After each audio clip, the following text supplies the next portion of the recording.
Velan social media.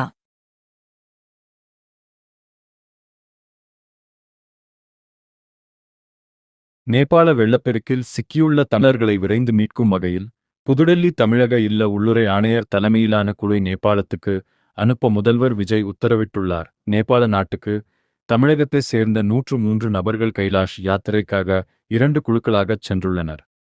அதில் முதல் குழுவில் தமிழகத்தைச் சேர்ந்த 54 நபர்களும், புதுச்சேரியைச் சேர்ந்த 3 நபர்களும் என மொத்தம் 57 நபர்களும், இரண்டாவது குழுவில் தமிழ்நாட்டைச் சேர்ந்த 49 நபர்களும் இடம்பெற்றிருந்தனர்.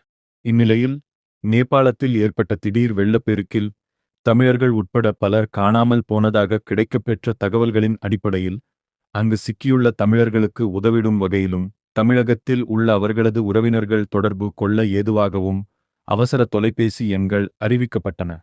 மேலும் இப்பேரிடரில் சிக்கியுள்ள தமிழர்களை மீட்க ஒன்றிய அரசின் வெளியுறவுத்துறை, நேபாள நாட்டிலுள்ள இந்திய தூதரகம், புதுடெல்லியிலுள்ள தமிழக இல்ல அரசு உயர் அலுவலர்கள் மற்றும் பயண முகவர் நிறுவனங்களின் டிராவல் ஏஜென்சிஸ் உதவியுடன் துரித நடவடிக்கைகள் மேற்கொள்ளப்பட்டு வருகின்றன. சமீபத்தில் அறிமுகம் செய்யப்பட்ட நாட்டின் முதல் ஹைட்ரஜன் ரயில் 6,000 கிலோமீட்டர் பயணித்து 36,444 கிலோ கார்பன் டை ஆக்சைடு உமிழ்வை குறைத்துள்ளது. இந்தியாவின் முதல் ஹைட்ரஜன் ரயிலை பிரதமர் நரேந்திர மோடி கடந்த மாதம் கொடியசைத்து தொடங்கி வைத்தார். 10 பெட்டிகளைக் கொண்ட இதில் 2,600 பேர் பயணிக்க முடியும். ஹரியானாவின் ஜிந்த் மற்றும் சோனிபட் இடையே இயங்குகிறது. இது தற்போது செயல்பாட்டில் உள்ள மிக நீளமான ஹைட்ரஜன் ரயில் ஆகும். 3200 HP உந்துவிசை அமைப்புடன் உலகில் உள்ள மிக சக்தி வாய்ந்த ஹைட்ரஜன் ரயில்களில் இதுவும் ஒன்றாகும். மிக தூய்மையான எரிபொருளாக கருதப்படுவதால் ஹைட்ரஜன் பயன்படுத்தப்படுகிறது. ஹைட்ரஜனில் இயங்கும் ரயில்கள் சத்தமின்றி இயங்குகின்றன.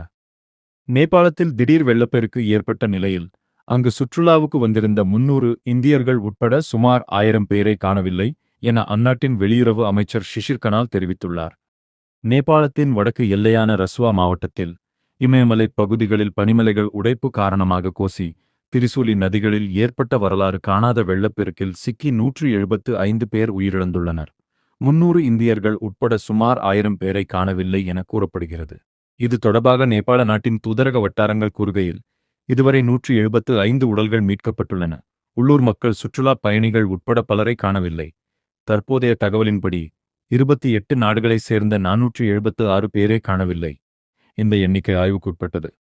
இந்த தருணத்தில் எங்கள் முன்னுரிமை என்பது உயிர்களை காப்பது, பாதிக்கப்பட்டவர்களுக்கு ஆதரவு அளிப்பது, மீட்பு மற்றும் நிவாரணப் பணிகளை மேற்கொள்வதாகவே இந்த தருணத்தில் எங்கள் முன்னுரிமை என்பது உயிர்களை காப்பது, பாதிக்கப்பட்டவர்களுக்கு ஆதரவு அளிப்பது, மீட்பு மற்றும் நிவாரணப் பணிகளை மேற்கொள்வதாகவே உள்ளது.